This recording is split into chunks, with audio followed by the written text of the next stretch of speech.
Hello guys, good morning. Ayan guys, magluluto ako ng ginataang papaya guys. Ayan, nagisa na ako ng bawang at sibuyas. Ayan, ilalagay na natin ang papaya. Ayan, maraming papaya yan guys. Bumili ako ng halagang isang piraso ay napakarami na kapag na ano na siya. Na-slice na, ayan. Halagang 20 pesos. Ayan guys, halo-haluin lang muna natin. Ayan, tapos maglalagay tayo ng kaunting tubig. Ayan. Maglalagay tayo habang pakukuluan muna natin guys.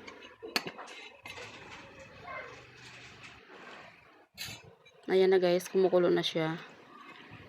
Ayan, kumukulo na kaya pwede na natin ilagay yung malunggay. Ayan. Malambot na yung papaya. Ayan, ilalagay na natin ang malunggay. Ayan, mas gusto ko guys sa malunggay ay maraming malunggay. Ayan. Paborito ko talaga yung malunggay. Kahit ihalo mo lang siya sa noodles ay sapat na.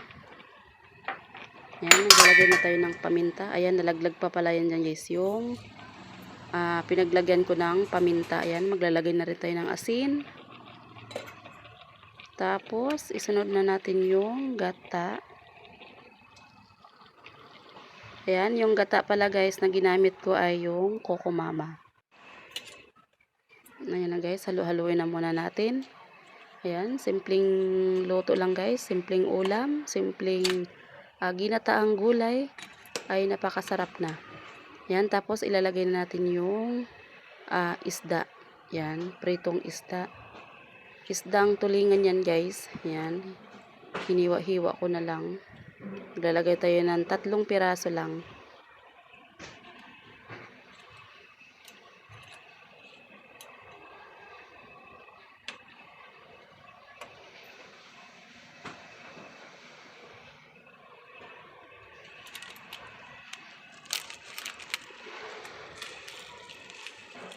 Ayan, lalagay tayo ng magic sarap. Ayan, mahirap magluto na mag-isa ka lang. Walang humahawak ng cellphone. Solo mo lang talaga guys. Ayan, halu-haluin muna natin to guys.